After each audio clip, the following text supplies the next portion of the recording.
शुरू अल्लाह ही के नाम से जो बड़ा मेहरबान निहायत रहम करने वाला है। इस दौर में अदवायात, इलाज मलाज, हस्पताल, डॉक्टर हकीम आसानी से मुयस्सर नहीं थे।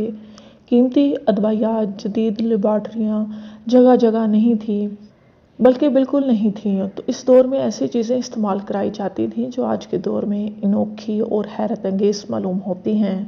अब तो सूरत हाल ये है कि अगर किसी को शफा याबी के लिए कोई टोटका या कोई ऐसी तरकीब जो बारहा की आजमूदा हो बता दी जाए तो पहले तो सुनने के लिए तैयार नहीं, और अगर सुन भी लिया तो मुश्किल से यकीन आता है, और अगर यकीन भी कर लिया तो इस्तेमाल करने में सुस्ती, काहली, चंद दिन इस्तेमाल करने के बाद छोड़ देना आम रिवाज में है।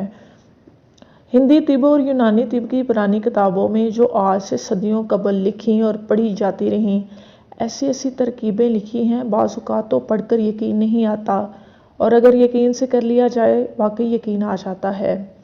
तक़सीम हिंद से कबल का वाक़या है, मुझे एक बूढ़े बुज़ुर्ग ने सुनाया।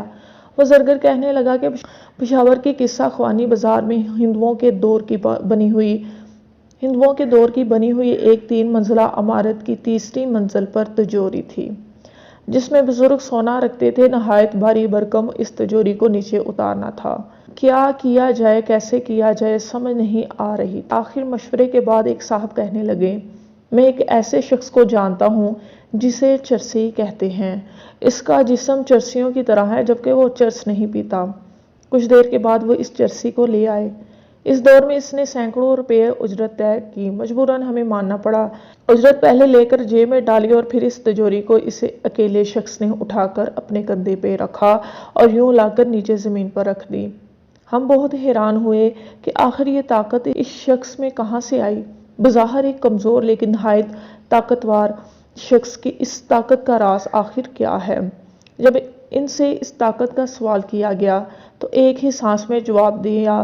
कहने लगे, साहब जी, मैंने सांस की मशकें की हुई हैं और एक हिंदू तबीब का नाम लेकर कि वो मेरे उस्ताद हैं।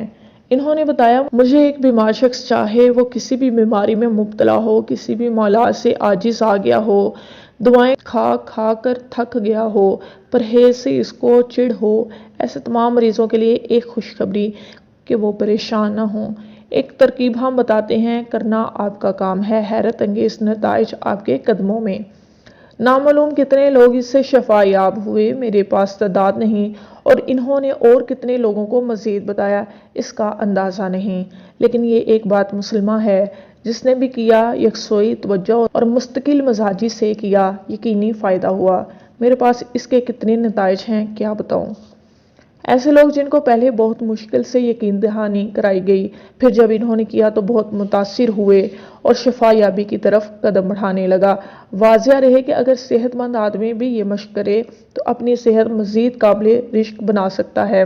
हुवल शाफी, बीमार आदमी सुबह से लेकर शाम तक जो सांस भी खींचे, इस तसव्वुर के साथ कि अल्लाह ताला के हुक्म से मैं शफा अपने जिस्म के अंदर जज़ब कर रहा हूँ, और जब सांस निकाले तो तसव्वुर करे कि मैं बीमारी अंदर से निकाल रहा हूँ। मज़ीद सूरज निकलने से कब्र शमाल की तरफ मुँह करके किसी खुली जगह, बाग, पार्क, मैदान, अगर ये मैसर ना हो तो अपने घर की छत या खुले सहन में सांस खींचें, लेकिन दाएं नथने से खींचें, और वही तसव्वुर करें कि मैं शफा जज़ब कर रहा हूँ, और बाएं नथने से निकालें कि मैं बीमारी निकाल रहा हूँ। ऐसा तादाद में करें और रोज़ बरोज़ अपने वक्त को थोड़ा थोड़ा बढ़ाता जाए। लाजवाब तोहफा है।